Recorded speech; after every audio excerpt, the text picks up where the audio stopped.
शपथ ग्रहण में सिर्फ आपको बुलाया जाता है झारखंड में। इससे हम ये मानकर चलें कि आप कांग्रेस में हैं या अभी भी बाहर हैं? कल्पना जी बीजेपी की एक खोज है लीडर के रूप में। झारखंड की जीत को आपने राहुल गांधी और हेमंत सोरेन, कल्पना सोरेन तीनों की जीत बता दिया, जबकि सब लोग यही कह रहे हैं तो हेमंत सोरेन की जीत है। कि भैया अदानी इस डेमोक्रेसी के लिए, इस संविधान के लिए और इस देश के लिए खतरा है। बेईमानी हो गई महाराष्ट्र में। सर मैं इतना जानता हूं, आप इस बात को समझिए कि जिस तरीके से पैसे का नंगा नाच हुआ वहां, 6000 से 12000 बूथ पर जिस तरीके से प्रभावित किया गया। कैसे? अब ये तो आ ही रहा है। ईवीएम पूरा तो आ ही रहा है। ईवीएम सबूत दिखाइए। पर बाईपोल देख लीजिए, उपचुनाव देख लीजिए आप। बिहार में 4 सीट एनडीए जीता है। अब मैं आपको आ रहा हूं ना।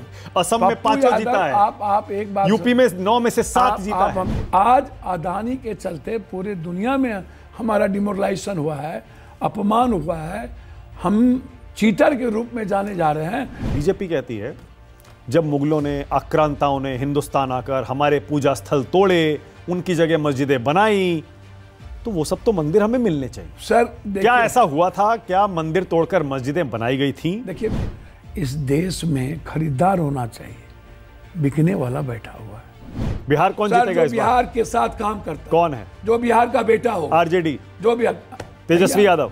बिहार की बड़ी भाई की भूमिका में नेतृत्व कांग्रेस ही कर सकती है, तभी कोई ट्रस्ट होगा, अन्यथा कोई ट्रस्ट नहीं। बड़ा भाई कांग्रेस? बिल्कुल। कहां से? कहां से? कैसे? भैया आप कांग्रेस को आगे करो, देखो आंकड़े कहां हैं? पर लॉरेंस बिश्नोई को चुनौती दे। अब छोड़िए भैया, किस व्यक्ति नहीं, खूब वायरल हो गए सारे बयान आपके, उसके बाद आपको धमकियां मिलने लगी। भैया क्या इस पर, इस टॉपिक पर देखिए ना, मैं किसी व्यक्ति को नहीं जानता हूँ। बड़े सोशल मीडिया पे लोग आपको ट्रोल करते रहते हैं, भैया बोलते हैं कि पहले चुनौती दी थी, बाद में डर गए। कभी आपको लगता है कि मैं तो भगवान से नहीं डरता, और से क्या डरूंगा? सलमान खान से आपकी बात हुई थी? सबसे बातचीत हुई। कैसे राहुल गांधी को कैसे पीएम बनाएंगे आप? बनाना चाहते हैं? बन सकते हैं वो पीएम? उन्होंने तो पाकिस्तान को तोड़ दिया, बांग्लादेश बना दिया। तोड़ दो ना, तो है इंदिरा गांधी की तरह मर्द तो तोड़ दो।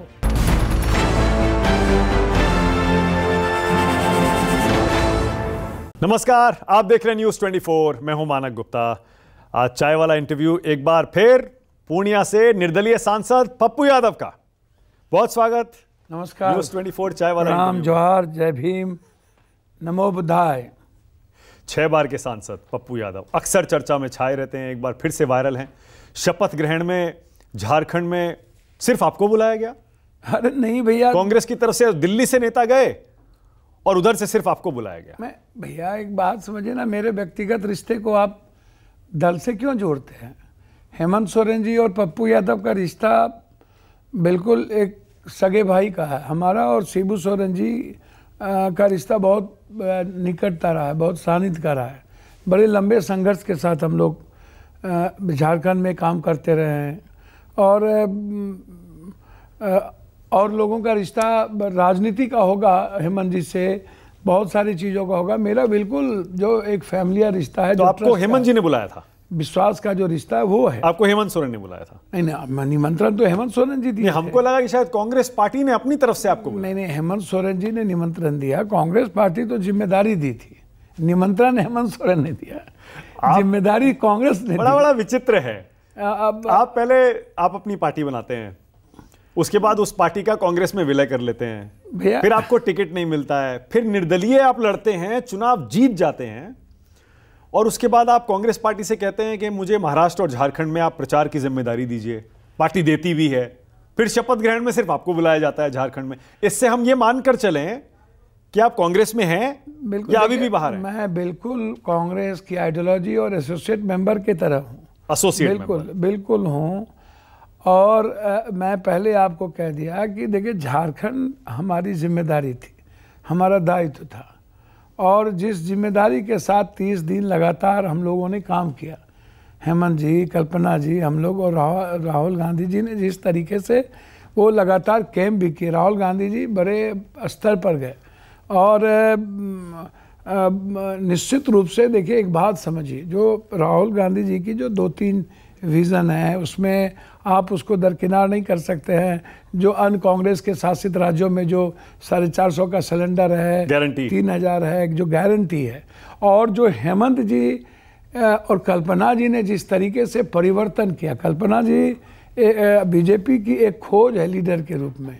बीजेपी की खोज? जी, बीजेपी की खोज है, बीजेपी की खोज है। बीजेपी ने खोज कर हेमंत जी को जेल में डाल दिया, सोरेन को, इसीलिए। हेमंत भाई, मैं वही कह रहा हूँ ना कि जब आप न्यूटन का लॉ देखो ना, प्रत्येक क्रिया के विपरीत प्रतिक्रिया होती है। परिस्थिति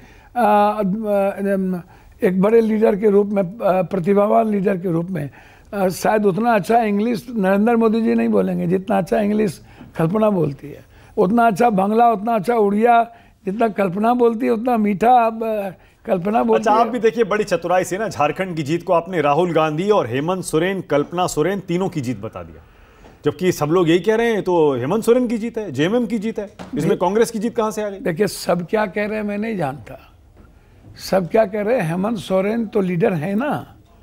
हेमंत सोरेन जी एक सिद्धू कानू की तरह लड़ने का, मरने का जज्बा रखते हैं ना। अब पप्पू यादव को जिम्मेदारी दी गई पूरे झारखंड की। हमने संथाल परगना में हिंदू मुसलमान नहीं होने दिया।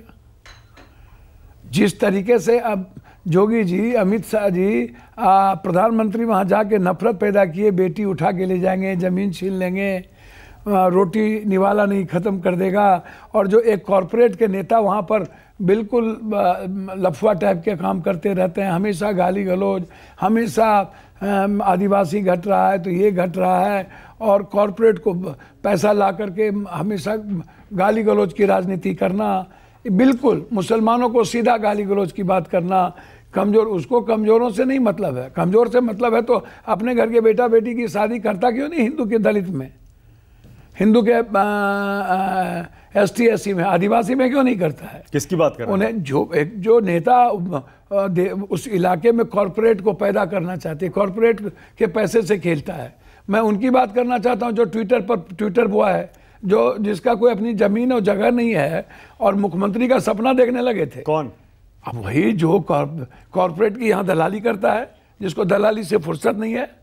और कौन यहाँ क्वेश्चन के लिए भी दलाली करता है। आप देखिए ना, आप सेलेक्टिव हो जाते हैं। देखिए, आप झारखंड को इतनी बड़ी जीत बना रहे हैं, महाराष्ट्र आप हारे, उस पर नहीं बोलते आप। देखिए ना, मैं आपको एक बात बता देना, झारखंड को इतनी बड़ी जीत आप बना रहे हैं जैसे महाराष्ट्र के बराबर है। झारखंड को तो जिस तरह छत्तीसगढ़ और उड़ीसा के बाद जो गिद्ध दृष्टि अदानी, देखिए अदानी के बारे में तो सबने कह दिया। अजित पवार जी ने तो कह दिया कि सरकार तोड़ने में मेरे साथ अदानी भी थे, बैठे हुए थे।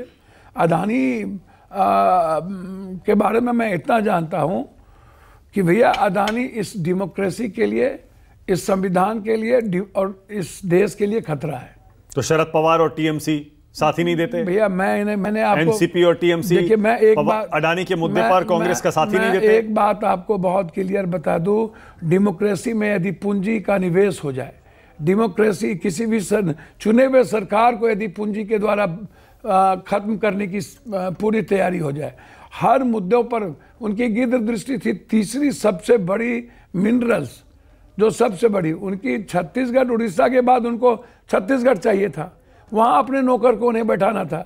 देखिए, बीजेपी कभी भी अच्छे आदमी को, आप देख लेना, डर से आज तक महाराष्ट्र में क्या हुआ, 15 दिनों के बाद महाराष्ट्र में आपने चाहे जिस तरीके से जीता हो, जिस परिस्थिति, किस तरह से जीता हो भैया, मैंने तो कहा झारखंड जी, आप जीत गए तो सब ठीक है भैया। झारखंड में हम सरकार में थे, आप वहां कुछ नहीं कर सकते थे, आप वहां प्रभावित नहीं कर सकते थे। जहां सरकार थी, आप वहां पर भैया 10 के 10 मशीन रखी रह गई और 90% मशीन 1100 वोट डल गए, और जो अरबों खरबों रुपये के जो पैसे के खेल हुए उसको आप दरकिनार कर दो। तो महाराष्ट्र में बेईमानी हो गई जी, बेईमानी हो गई महाराष्ट्र में। सर, मैं इतना जानता हूं, आप इस बात को समझिए कि जिस तरीके से पैसे का नंगा नाच हुआ वहां, और जिस तरीके से बांटने की राजनीति हुई, और लगभग 6000 से 12000 बूथ पर जिस तरीके से प्रभावित किया गया। कैसे? अब ये तो आ ही रहा है, ईवीएम पूरा ये तो आ ही रहा है। ईवीएम सबूत दिखाइए भैया। ये तो आप सिर्फ आरोप लगाते हैं। मैं आरोप नहीं लगाता हूं, सबूत नहीं देते हैं भैया। मैं आरोप नहीं लगाता हूं, मेरा कहना साफ है, इस कंट्री में ईवीएम को खत्म होनी चाहिए। जिस दिन ईवीएम खत्म हो गई, उस दिन बीजेपी खत्म हो जाएगी। आप इसको लिख लो, मैं आपको बहुत क्लियर कह रहा हूं। देखिए दो चीज, लोकसभा में 243 आया, तब आपने कहा हम उनको नीचे ले आए। भैया मेरी बात, झारखंड आप जीत गए, हमने जीत लिया, जम्मू कश्मीर आप जीत गए, हमने जीत लिया। भैया हमने जीत लिया। देखो उसको जहां पर, वहां अदानी, उसको जहां पर सरकार उसकी नहीं है, जहां वो प्रभावित नहीं कर सकता। हाँ। आप इसके बात को समझिए। जहां वो देखिए ईवीएम क्या है, ईवीएम हैक होगा ये दुनिया जानती है। राज्य सरकार के हाथ में पावर कहां रह जाती है जब चुनाव होता है? इलेक्शन कमीशन के हाथ में सब होता है। इलेक्शन कमीशन तो इसके नौकर हैं। तभी तो कह रहा हूं, इलेक्शन जहां सरकार नौकर है, जहां आपकी भी सरकार थी, वहां भी प्रशासन तो इलेक्शन कमीशन के हाथ में आ जाता है। नहीं, सबको नहीं हटा सकते ये, 1 2 3 सब कुछ ये नहीं कर सकते। आप इसको समझिए, निचले स्तर पर ये नहीं जा सकता। इलेक्शन कमीशन, देखिए बीजेपी 4 चीजों से जीतती है, अदानी, ईडी सीबीआई, चुनाव आयोग और ईवीएम, और 5वां चीज बस हिंदू मुस्लिम। आप एक बात समझो, 17 लाख रोहिंग्या है इस दुनिया में, 17 लाख। मैं देश के पब्लिक को बताना चाहता हूं, 18 लाख नहीं है, 17.5 नहीं है, और वो बांग्लादेशी है। मानक जी, जब बांग्लादेश की इकोनॉमी ग्रोथ कर रही थी तो पूरा का पूरा भारत बिजनेस के लिए हम वहाँ गए, हमें लोगों ने स्वागत किया। नरेंद्र मोदी जी अदानी जी को फ़ोन करके वहाँ बिजनेस दिलाए। हम लोग रोहिंग्या नहीं हुए, हम लोगों को बांग्लादेश ने स्वागत किया।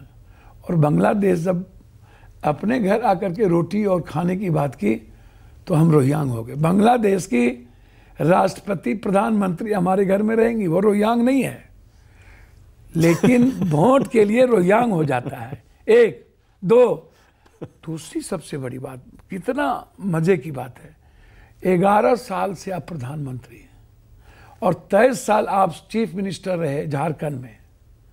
इसके पहले रघुवर दास थे, जब कोई घुसपैठी था तो आप निकाले क्यों? अच्छा ठीक। तीसरी, जब कम हो रहा था आदिवासी और कोई कौम बढ़ रहा था तो सरकार तो 5 सीएम आप थे, तो आप उस वक्त क्यों नहीं आपने रोका? चौथी, भागवत जी तो कह रहे हैं 3 बच्चे से ज्यादा पैदा करो, तो आप करिए। आपको लग रहा है तो कम हो रहे हैं तो आप करिए। एक तरफ आप जनसंख्या की बात कर रहे हो रोकने की, एक तरफ कर रहे हो बच्चा पैदा करिए। कंट्रोवर्सी में तो आप है। हम तो कह रहे हैं कि बच्चा कम हो, जनसंख्या कम हो, अवेयरनेस लाइए। ठीक है, मतलब आप महाराष्ट्र की और हरियाणा की बीजेपी की जीत को जीत नहीं मानते, आप कह रहे बेईमानी की जीत। सर हरियाणा, एक बात बताओ ना, 1,36,000 वोट बीजेपी को ज्यादा आए, 1,36,000 हरियाणा में।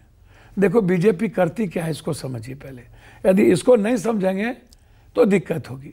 हरियाणा जाते हैं तो वो क्या करता है, जाट वर्सेस गैर जाट करता है, और महाराष्ट्र जाता है तो मराठी वर्सेस गैर मराठी। अरे आधे जाट ने बीजेपी को वोट दिया है। बेकार की बात दिया है, तथ्य है, तथ्य है सर, इसलिए तो मैं कह रहा हूं, मेरी बात आई। आधे जाट ने बीजेपी को वोट दिया है। जहां पर जाट का वही तो प्रभावित की हुआ, आप इसको समझिए।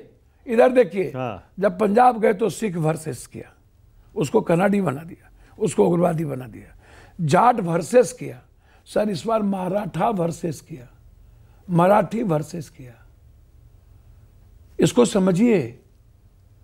दलित में भी बाइफर्केशन किया, बिहार जाता है तो यादव वर्सेस कर देता है, यूपी जाता है तो यादव वर्सेस कर देता है। आप कोई तो वजह होगी। इस बार बाइपोल देख लीजिए, उपचुनाव देख लीजिए आप। बिहार में 4 सीट एनडीए जीता है। अब मैं आपको आ रहा हूं ना असम में 5 जीता है। आप एक बात, यूपी में 9 में से 7 जीता है। आप हमको समझिए ना, जहां बीजेपी सबसे ज्यादा सीट थी, आप इसको क्यों नहीं कह रहे कि लोकसभा में दोनों कांग्रेस जीता है, और जहां पर कांग्रेस 6 लाख वोट लाई लोकसभा में, जहां इसकी नजर नहीं थी, वहां विधानसभा में हम 4 लाख लाए, 2 लाख का गैप, 6 लाख कांग्रेस लाई और 4 लाख विधानसभा में कांग्रेस। दोनों लोकसभा जीता आपने, इसको नहीं माने। कर्नाटक में जीते, नहीं माने। ठीक है, बंगाल में भी जीते, बंगाल में जीते, नहीं माने। यूपी में हम 2 सीट जीत गए, 9 में से 2। सर इतने परिस्थिति के बावजूद यदि 9 में से 2 जीत रहे हैं अखिलेश, तो सर उसको थैंक दीजिए। आप अदानी करते हैं, आप मान लीजिए कांग्रेस पार्टी अदानी पर अकेले पड़ जाती है, शरद पवार ने साथ नहीं दिया, टीएमसी ने साथ नहीं दिया। जब मैं एक बात आपको सुनिए ना, किसकी क्या कंपल्सन है, किसकी क्या कमजोरी है, मैं उसमें नहीं जाना चाहता। मैं इतना जानता हूं कि राहुल गांधी जी ने जिस मुद्दे को उठाया है, देश के स्वाभिमान सम्मान की गिरवी इन्होंने विदेशों में रखी। अदानी ने हमारा देश पहले से ही, इंदिरा गांधी थी तब के देश को याद कीजिए, अटल जी थे तब के देश को याद कीजिए।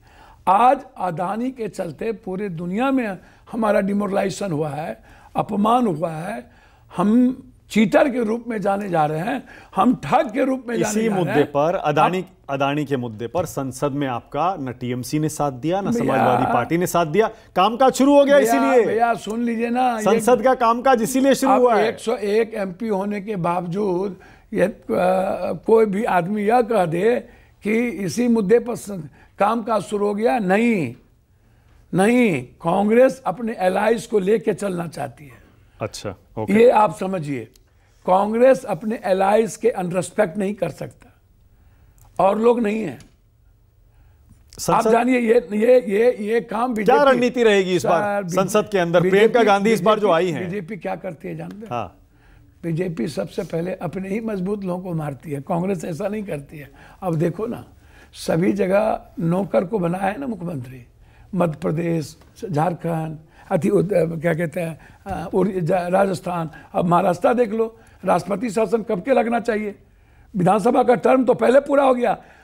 यही फर्क है, कानून की धज्जियां उड़ाता है बीजेपी। नहीं वो सर सुनो क्या महाराष्ट्र की जो आप बात कह रहे हैं ऐसा नहीं है। फिर आपको नहीं, सारे एक्सपर्ट्स का जो संविधान विशेषज्ञ हैं, हमने भी उनसे बात की है, उन्होंने ये कहा कि चुनाव आयोग को 26 तारीख से पहले चुनाव कराना था, सरकार बनाने की कोई सुनिए ना, ऐसा कंपल्सन नहीं। आप उस एक्सपर्ट से बात करते हो जो पे फोन पर बिकता है बीजेपी के। नहीं, आप तो कोर्ट जाना चाहिए आपको, सुप्रीम कोर्ट जाइए। सर मेरी बात समझिए ना, आप सुप्रीम कोर्ट के आड़ में लेके लोअर कोर्ट क्या क्या कर रही हो नहीं देख रहे हो क्या? बिना सोचे समझे, बिना क्या कहते हैं सुने दूसरे पार्टी को और ऑर्डर दे देता है, और खोदो इंडिया शुरू हो जाता है। संभल की बात कर 2 मिनट में मैं वहां आऊंगा, लेकिन मैं वहां कहना चाहूंगा, इनको लोक लाज और इनकी नैतिकता वहां कहां चली जाती है? तीसरी चीज, इतने बहुमत के बाद आपके पास अभी तक मुख्यमंत्री बनाने का आप सोचो कि कितना बीजेपी में झगड़ा है। उत्तर प्रदेश में किस बात का झगड़ा है? संभल का में देश में हिंदू का हीरो कौन होगा, इसकी तैयारी चल रही है, जोगी या मोदी। आप इसको समझिए। अमित शाह का कोई चैलेंजर नहीं हो, अमित जी का, इसकी तैयारी महाराष्ट्र में चल रही है कि Fadnavis is never come back, और डर है कि फडणवीस तोड़ न दे पार्टी। लेकिन ब्राह्मण है तो नहीं बनाना है। और सुनिए, शिंदे को भी नहीं बनाएगा ये, क्योंकि वो मराठी है, समझ गए? ये उसको बनाएगा जो अदानी का नौकर होगा। इंडिया गठबंधन में लड़ाई कम है क्या? टीएमसी के नेता खुल के कह रहे हैं इंडिया गठबंधन का प्रमुख ममता बनर्जी को होना चाहिए। मैं कह रहा हूं राहुल गांधी नहीं चलेंगे। भैया मैं कह रहा हूं, आप देश का प्रधानमंत्री ममता जी में कहां दिक्कत है? स्वीकार, देश का प्रधानमंत्री तो अखिलेश भी उस लायक है। अखिलेश ममता दीदी से ज्यादा सीट लाई है ना भाई, हमको तो समझ में नहीं आता है। तो आपको कोई दिक्कत नहीं है? ममता दीदी, आपको कोई दिक्कत नहीं है अगर इंडिया गठबंधन का प्रमुख ममता जी को अखिलेश जी को बना दिया जाए? भैया यदि बना दिया जाए एनोमसली, तो पप्पू यादव को क्या दिक्कत होगा? मैं आपको एक बात बताता हूं। हाँ। क्यों? और किसी को कोई प्रॉब्लम नहीं है, आप इसको समझिए। आप देखिए, बीजेपी रेड्डी को समाप्त किया, चंद्रबाबू को लाया, पहले चंद्रबाबू को समाप्त किया, रेड्डी को लाया।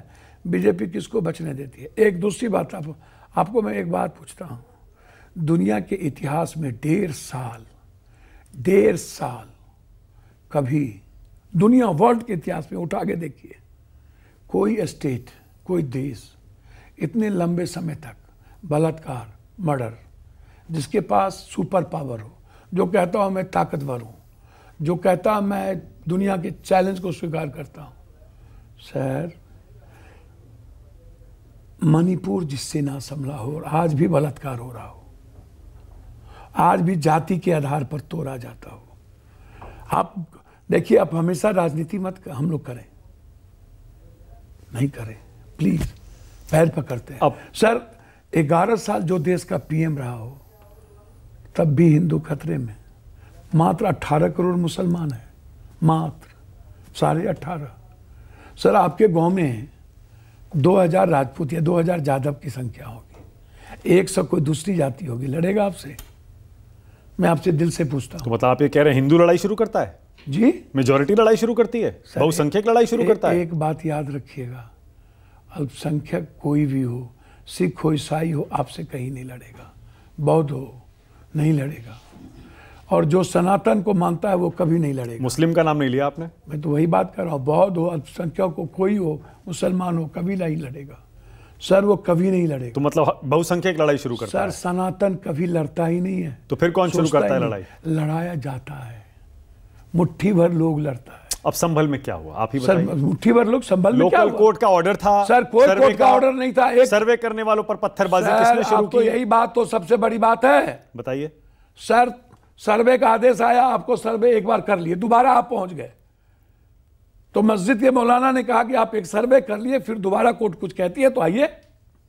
उस दिन शुक्रवार था, आपने बैरिकेडिंग कर दी, कोई कुछ नहीं हुआ। दूसरे दिन फिर आप आ गए, आप 2 घंटा में भी नहीं रुके, एसपीडीएम पहुंच गई और आपने एक्स पार्टी को सुना नहीं, ऑर्डर पास कर दिया। ये हुआ है देश में कभी? बिना एक्स पार्टी को सुने कभी चंद्रचूड़ जी ने बात कह दी क्या?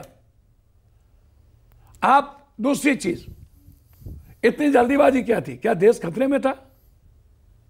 इतना बाप क्या था? आप क्या दिखाना चाहते हो? पर अदालत तो आदेश दे सकती है, कोर्ट का आदेश तो मानना चाहिए ना। कोर्ट ने कह दिया सर्वे कर लो, सर्वे में क्या दिक्कत? सर पहला सर्वे तो कर लिया, पहला सर्वे हो गई थी, दूसरे दिन फिर पहुंच गए और जब लाठी चार्ज हुआ तब जाके पत्थरें चली। सर लाठी चार्ज होगा, डेमोक्रेसी में मरता क्या नहीं करता। पत्थर चलाना गलत है, हमको मरने की तैयारी कर लेना चाहिए, लाठी खा लेना चाहिए। मैं पत्थर चलाने को प्रोटेक्ट नहीं कर सकता, लेकिन 5 मासूम बच्चे जो निकले थे बाजार, गोली खाना प्रोटेक्शन है क्या? वो तो टीवी है, वो तो पूरा का पूरा सीसीटीवी फुटेज है। जो 5 मरे हैं वो कहीं है क्या? सीसीटीवी फुटेज से निकाल लो, यदि हो तो पप्पू यादव कटघरे में खड़ा है। तो जहां जहां ये हिंदू पक्ष दावा करता है और सर्वे करवाने की मांग करता है, वहां आपको लगता है कि लोकल कोर्ट्स को इन केसेस को नहीं सुनना चाहिए? सर जहां जहां जो ये हिंदू पक्ष नहीं है, ये दंगाई पक्ष है, ये नफरत फैलाने वाला पक्ष है। कोई सनातन मस्जिद, मंदिर, गुरुद्वारे, चर्च जो डेमोक्रेसी की आज़ादी के पहले दुनिया में हमारे गॉड आए, दुनिया आए और हमारे बाप दादों ने मंदिर, मस्जिद, गुरुद्वारे, चर्च को अपनी प्रॉपर्टी किसी भगवान को दे दिया, किसी सिख गुरुद्वारे को चला गया, मस्जिद को चला गया। आज इतने सालों के बाद, 6 साल अटल जी, 11 साल के बाद, जब आपके पास कोई मुद्दा नहीं बचता है नफरत के, तब आपके पास नफरत के मुद्दे ढूंढे जाते हैं मुद्दों को भटकाने के लिए। ईवीएम तो क्या अदालत को सर्वे के भटकाओ, अदानी को, लोकल कोर्ट्स को ये इस तरह के सर्वे के आदेश नहीं देने चाहिए? नहीं, मैं नहीं मानता। मेरा कहना है कि लोकल कोर्ट्स की जो जुडिशियली पावर है, आप इसको इन्वेस्टिगेशन को देखिए सर, सीआरपीसी को देखिए कि जो सेकेंडरी पावर है किसको है, डिस्ट्रिक्ट कोर्ट को। जुडिशियल को कस्टडी जो नियमित है क्या है, उसकी पावर को भी आप देख लीजिए। जो जुडिशियल कोर्ट दे रहा है वो दे आदेश, लेकिन पप्पू यादव जब गया कि भैया इसको अमुक आदमी ने मर्डर किया है, इसके केस में इन्वॉल्व होना चाहिए, तो जुडिशियल इंक्वायरी होगी ना, तथ्य दोगे ना किसी चीज को कि हाँ जांच क्यों होनी चाहिए या ये सही कैसे है। आप तथ्य दोगे, जब कोई बात सजा होती है तो तथ्य के आधार पर सजा होती है ना, बिना तथ्य के तो सजा होती नहीं है। बिना तथ्य के कोर्ट सजा दे देंगे। दूसरा पक्ष, आप जब किसी बात को सुनते हो तो दूसरे पक्ष को भी बुलाओगे ना, आप बात करो, दूसरा पक्ष को रखो।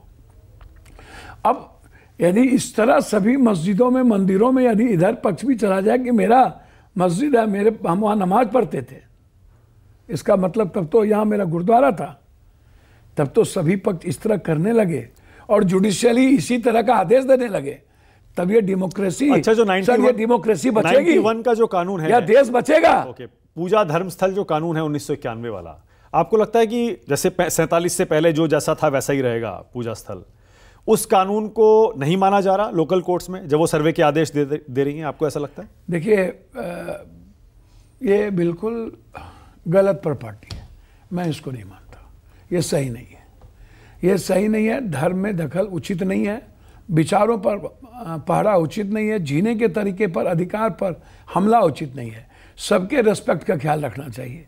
अब ये छोटी जाति है, कम परसेंटेज की जाति है, पप्पू यादव 16% है और कोई 1.5% है, तो वही देश का पीएम कैसे होगा? पीएम तो है, मुख्यमंत्री भी है।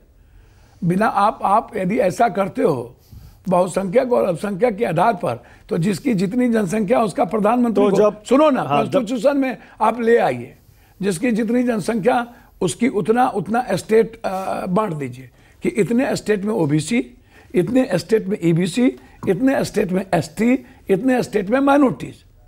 यदि इतना माइनॉरिटीज है तो इस स्टेट में जिसकी जनसंख्या जिस स्टेट में ज्यादा है उसकी मुख्यमंत्री को आप कॉन्स्टिट्यूशन में कर दो, चाहे वो बीजेपी। कैसे हो सकता? आप लीजिए, आप ही बात कर रहे हैं, वही आप ही बात कर रहे हैं, चाहे वो बीजेपी का उस तो फिर वोटिंग का क्या मतलब रह जाएगा? आप कह रहे हैं जिसकी जितनी संख्या है, जिसकी जहां ज्यादा है उसको। मैं वोटिंग को थोड़े बात कर रहा हूं, मैं कह रहा हूं कि जो मुख्यमंत्री की सीटें हैं आप उसको रिजर्व कर दीजिए। उसको रिजर्व उसको रिजर्व कर दीजिए कि ओबीसी यहाँ तो ओबीसी ही होगा, चाहे वो बीजेपी का ओबीसी हो चाहे जिसका ओबीसी हो, वहां दलित ही होगा। हाँ। हिंदुस्तान में 17.5% दलित है और 8% एसटी है। हाँ। तो 17-8 को जोड़ लीजिए, ईबीसी को जोड़ लीजिए। ये तो आग से खेलना हो गया पप्पू जी। भैया ये मतलब वो आग से नहीं हुआ, ये आग से हो गया। और क्या? हम तो कहें लीजिए, जहां पर अच्छा एक काम जहां ऊंची जात के ज्यादा लोग वहां पर कर दीजिए, ऊंची जात के लोग ही मुख्यमंत्री होंगे। ठीक है, बीजेपी का जो तर्क है इसका जवाब दीजिए। बीजेपी कहती है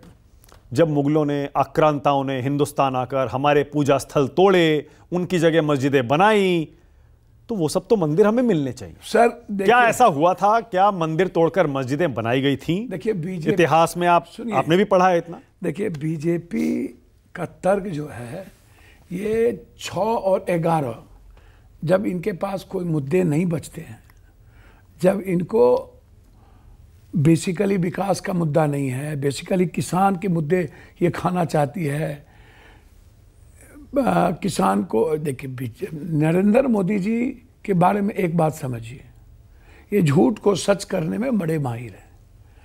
और कैसे इन्होंने बिहार में कहा मैं विशेष राज्य का दर्जा दूंगा, कहाँ कहा? गांधी मैदान में, आज तक मिली? नीतीश कुमार गिड़गिड़ाते रह गए बिहार के लिए, सेंट्रल यूनिवर्सिटी पटना के लिए, आज तक मिली? नीतीश कुमार गिड़गिड़ाते रह करके गए भीमनगर बैरेज को डबल करने और फरक्का बांध को करने, आज तक मिली? बिहार को जो एक दूसरी चीज आप समझो, काला धन क्या हुआ, नोटबंदी क्या हुआ, जीएसटी का क्या हुआ? नोटबंदी आज तक प्रधानमंत्री एक बार बोले। दूसरी बात, आपने एक बड़ी विक्ट्री की थी पुलवामा पर, पुलवामा की जांच आज तक हुई? पुलवामा के आरडीएक्स कहां से आए, आज तक जांच हुई? पुलवामा के आरडीएक्स लाने वाले गायब कहां हो गए, आज तक जांच हुई? क्यों जांच नहीं हुई? 2, एक बात आप याद कीजिए। अच्छा, सरकार चल जाएगी ये पप्पू जी? देखिए मेरी मोदी बात, सरकार, देखिए एक आप बात कहते हैं बैसाखियों पे टिकी है। ये अदानी सरकार है, मोदी सरकार नहीं है। ये अदानी सरकार चल जाएगी, ये पूंजीपतियों की सरकार है।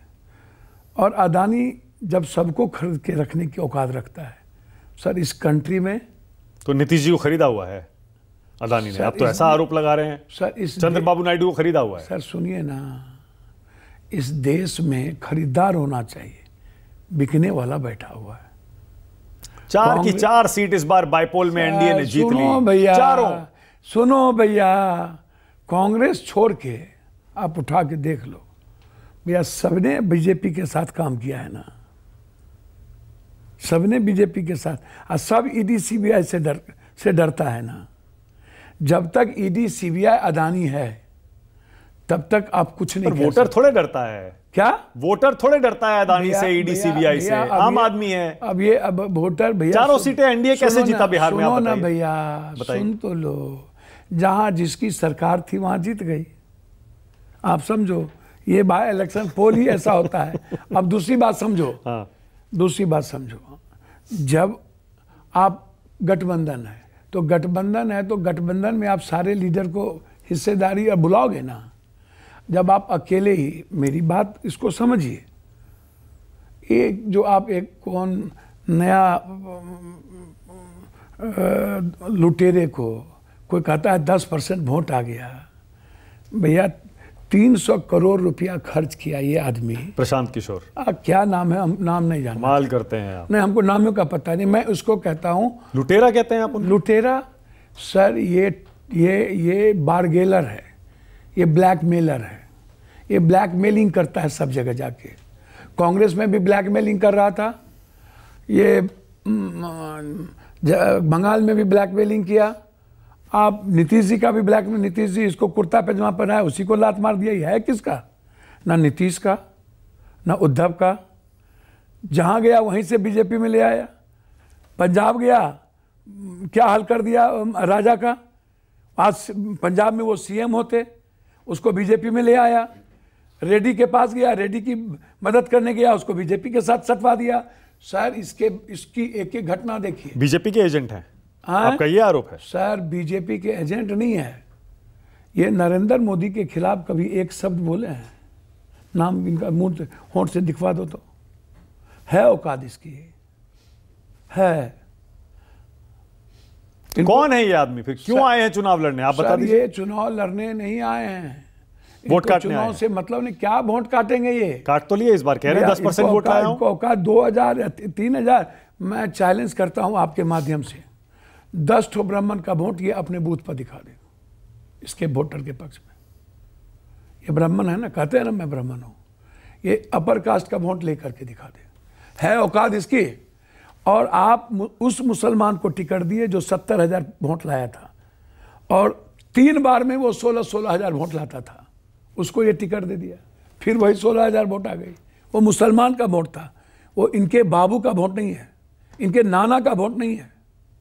ये समोसा और बिरयानी खिला करके गांव में जाकर के 100 आदमी जुटाना, और 60 लाख के टेंट में और बड़का बेनेटिंग में सोना, करोड़ों के बेनेटिंग में, ये लाठी का है, ये बाहर जानता है, ये संघर्ष किया है आज तक।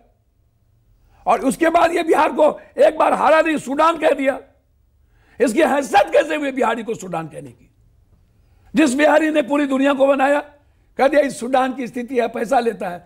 अरे तुम 400 करोड़ रुपया लेते हो बाबू गैमलर, और गरीब आदमी 2,000 रुपया 5,000 रुपया ले लिया तो सूडान हो गया। तुम्हारे पास भी पैसा था, तुम क्यों नहीं कर दे? अच्छा, तुम तो गए थे गोवा में 300 करोड़ रुपया लेकर के, और एक प्रधान को 2 करोड़ रुपया देते थे। क्या हुआ? 3% वोट नहीं लाए। जब गोवा में 300 करोड़ खर्च करके 3% वोट नहीं लाए, यहां ये 10% वोट ले आया। गोवा में किसका पैसा खर्च किया? अब किसका किया ये जाने। आप टीएमसी की तरफ से कह रहे हैं? किसके लिए किया ये जाने। टीएमसी की तरफ से। तो गए तो था उसी के लिए। ये बिना पैसा लिए जाता है क्या? बिना पैसा लिए काम करता है क्या? किसका पैसा था? अब जिसका पैसा जिसका लिए जहां से लिया होगा, इनसे पूछिए। बिहार में क्या होगा इस बार 25 के चुनाव में? नीतीश कुमार के घर के बगल में ये जहां जाता है कहता मुझे रूम के बगल के रूम में दे दो। जहां जाता है सिक्योरिटी ले लिया ममता दीदी से, नीतीश कुमार के बगल में ले लिया रूम। गुजरात गया, नरेंद्र मोदी जी के बगल में ले लिया। बाद में कहा अमित शाह को हटाओ, हम ही को बैठाओ। राहुल गांधी जी को बोला कि आप के बगल में हम रहेंगे, आप हमको हम दुनिया को बताएंगे। बारे बा ये राहुल गांधी जी को डिक्टेट करने लगा,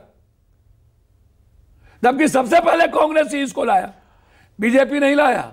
सबसे पहले कांग्रेस लाया था अमेठी में इसको। ये पूछिए उससे, बीजेपी लाया था कि कांग्रेस? और इनसे ये पूछिए तुम आज तक किसी की हो क्यों नहीं सके? कैबिनेट मिनिस्टर का दर्जा दिया था, मेरा पहला चैलेंज है उसको। 1 साल कैबिनेट मिनिस्टर में रह करके एक दिन भी बिहार नहीं रहा।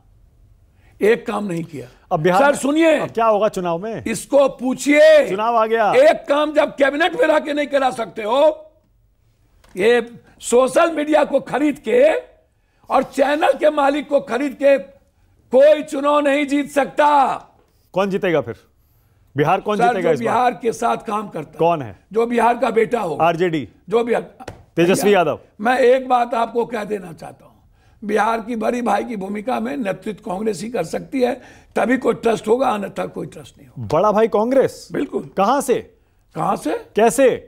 भैया आप कांग्रेस को आगे करो, देखो आंकड़े कहां हैं भैया। आंकड़े पप्पू यादव को देखो ना, आप पप्पू यादव लाएंगे ना आंकड़े, आप चिंता क्या करते? मतलब आपको मुख्यमंत्री का चेहरा बनाया? कोई जोड़ी थोड़ी है मुख्यमंत्री का चेहरा। मुख्यमंत्री किसी को बनाओ, पर आपको आगे करके बनाया जाए। मुख्यमंत्री किसी को बनाओ, हमको आगे क्यों करोगे? हाँ, फिर कांग्रेस बड़ा भाई बनेगी तो चेहरा कहां है? कांग्रेस के पास कौन नेता है? आप बेफिक्र रहो भैया, कांग्रेस के पास बहुत चेहरे हैं, आप चिंता। बिहार में कहां चेहरा है कांग्रेस के? भैया बहुत चेहरे हैं। कांग्रेस ऊंट बैठी हो जाता है तो गधा सोचा होता है। आप चिंता क्या करते हैं? मतलब कांग्रेस बड़ा भाई, आरजेडी छोटा भाई, ये गठबंधन बिहार का चुनाव जीत सकता है? भैया मैं इतना जानता हूं कि घिसी पिटी आप नीतीश कुमार जी, हम इंडिविजुअल बहुत मानते हैं। हाँ। और भले लोग हैं, इसको मैं दिल से कहता हूं। हाँ। ईमानदार भी हैं। हाँ। लेकिन जो उम्र और जो बीमारी की परिस्थितियां हैं, अब हाउस में अशोक चौधरी स्पीच देंगे और उनका चेन से वो खेलेंगे।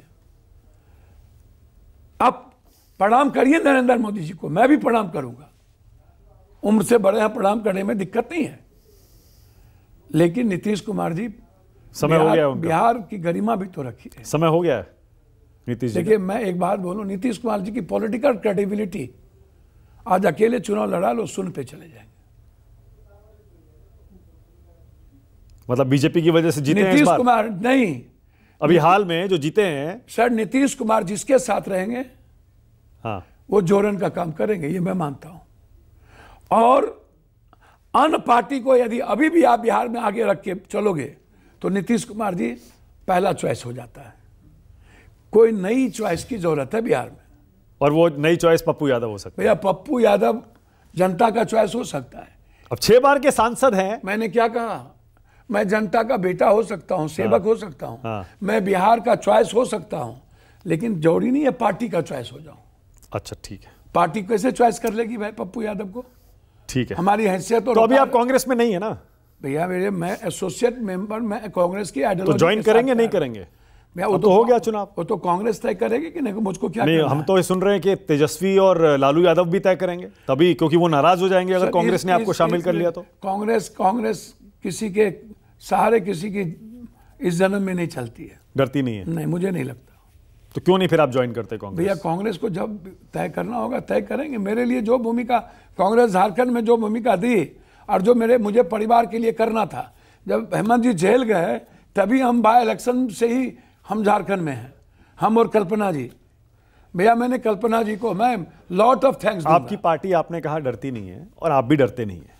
हम तो खैर आपने दुनिया से नहीं डरते हैं, धरती पर किसी आपने इस बार लॉरेंस बिश्नोई को चुनौती दी। अब छोड़िए भैया किस व्यक्ति नहीं, खूब वायरल हो गए सारे बयान आपके, उसके बाद आपको धमकियां मिलने लगी। भैया क्या इस पर, इस टॉपिक पर देखिए ना, मैं किसी व्यक्ति को नहीं जानता, वो कौन व्यक्ति है, प्राणी है, मैं उसको जानता ही नहीं। धमकियां मिल रही है ना आपको? भैया मेरी बात पहले सुनिए। हाँ।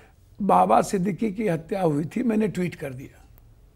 और एक पॉलिटिकल आदमी जब कोई घटना घटित होती है तो ट्वीट करता है, तो मैंने ट्वीट किया। हाँ। मुझे किसी व्यक्ति के नफा नुकसान या किसी के ताकत या किसी की दुश्मनी से कोई लेना देना नहीं। हाँ। मुझे लेना देना है मेरी आइडियोलॉजी और मेरी आइडेंटिटी से। मुझे लेना देना है इस देश में किसी भी व्यक्ति को जब संविधान, लोकतंत्र और देश से बड़ा बना दिया जाए तो वह देश की डिग्निटी खत्म हो जाती है। वह देश कब, देखिए 2-3 बात समझिए, देश कब कब खत्म होता है?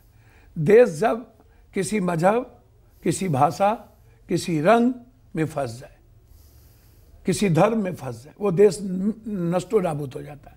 और उस देश पर ज़्यादा चैलेंज हो जाता है जब देश में सियासत के लिए नफरत का आधार, वो देश की इकोनॉमी, उस देश का सस्टेनेबल ग्रोथ, वो सब कमज़ोर होता है।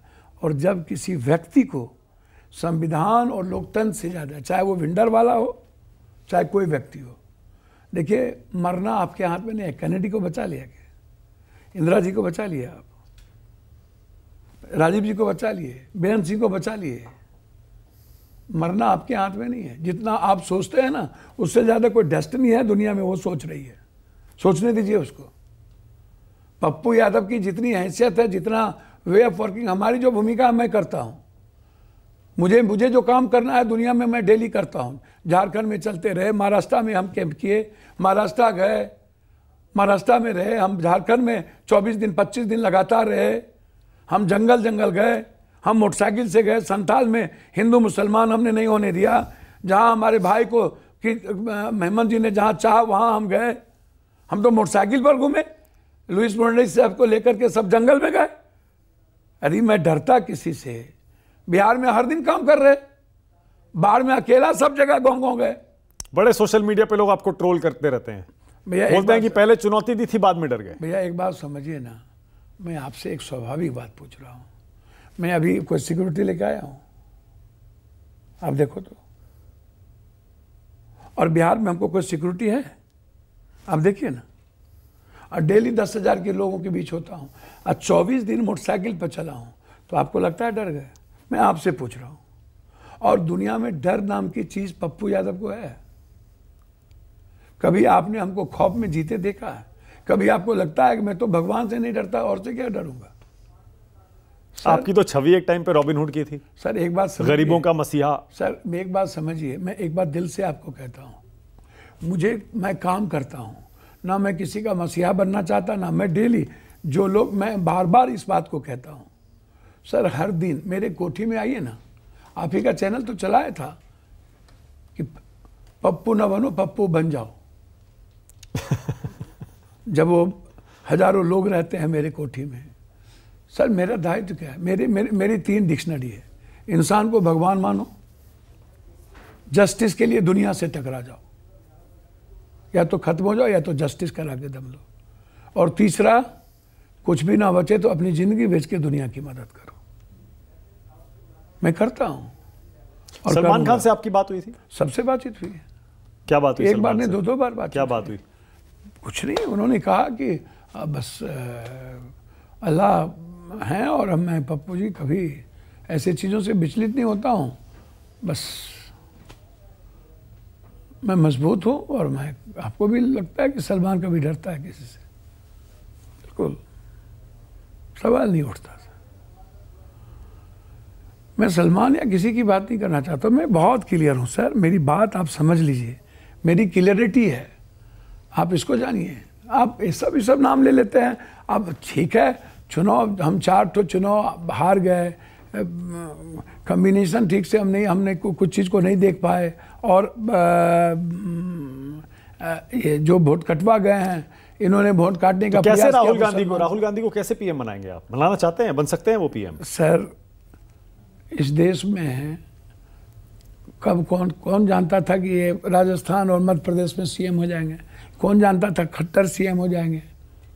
और कौन जानता है कि महाराष्ट्र में कौन सीएम होगा, फिर कौन सा नौकर आ जाएगा? तो प्रियंका भी आ गई हैं, हो सकता है कि दोनों में से कोई पीएम बन जाए, आपको लगता है? देखिए, मैं एक बात बता देता हूँ, ये परिवार और पार्टी की दायित्व है, कौन पीएम बनेंगे कौन नहीं बनेंगे।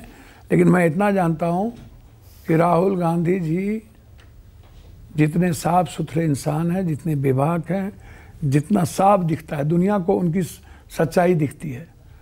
मैं इतना जानता हूं कि वो जिन मुद्दों को लेकर के वो चले हैं, जब तक वो उसको करेंगे नहीं, वो पीछे नहीं हटेंगे। मोदी जी को हराया जा सकता है मतलब? सर मैंने फिर कहा, जनता हराती है, कोई व्यक्ति नहीं आता। जनता के लिए लड़ने और जनता की आवाज़, जनता की सच्चाई। देखिए, मोदी जी के बारे में एक बात समझिए, उनको मुसलमान से लड़ाई नहीं है। मुसलमान से लड़ाई होती तो साध को उन्होंने जेल में डाल दिया क्या? कोरोना में तो साथ करवाए थे, डल गए। साध पर केस हुआ क्या? मैं दिल से चैलेंज के साथ कहता हूँ, है हिम्मत साध को गिरफ्तार करने की? दाऊद इब्राहिम को ले आए है, 11 साल के बाद भी हिंदू खतरे में है। किस बात का हम पीएम है? मैं तो पहले ही बोला, क्यों नहीं दाऊद इब्राहिम को लाए? क्यों नहीं पाकिस्तान को ठंडा किया? क्यों? इंदिरा गांधी तो ठंडा कर दी थी, और इंदिरा गांधी से भी बड़ा किसी को हैसियत होगा। उन्होंने तो पाकिस्तान को तोड़ दिया, बांग्लादेश बना दिया। तोड़ दो ना, तुम है इंदिरा गांधी की तरह मर्द तो तोड़ दो। एक हिंदुस्तान में मर्द पैदा हुआ था सर, वो था इंदिरा गांधी, एक जिसने सारे कंट्री को चैलेंज किया। ये तो चाइना से जाके समझौता किए हैं, अभी दस्तखत किए हैं। और चाइना तो अब वियतनाम के बाद ताइवान को पर कब्जा कर लिया, जा तो रहा कब्जा करने। उसके बाद क्या, तब कहां सर हमारे लिए कोई रूस अमेरिका कोई गल्फ कंट्री खतरा नहीं है, कोई मुसलमान खतरा नहीं है। हम लोग के लिए चाइना सबसे बड़ा खतरा है। चाइना सबसे बड़ी एनिमी है सर। आपको इसीलिए बकस के रखा हुआ है कि चाइना की सारी चीजें, सबसे ज्यादा चाइना को इकोनॉमी भारत के बाजार से मिलता है। जिस दिन आप अमेरिका को भारत का बाजार दिए उस दिन देख लेना। और अब तो ताइवान और वियतनाम जब मुट्ठी में, तो फिर आपकी बाजार। चलिए, बहुत मजा आया आपसे बातचीत करके। थैंक यू, बहुत धन्यवाद। बहुत बहुत नमस्कार News 24 पर आने के लिए। धन्यवाद।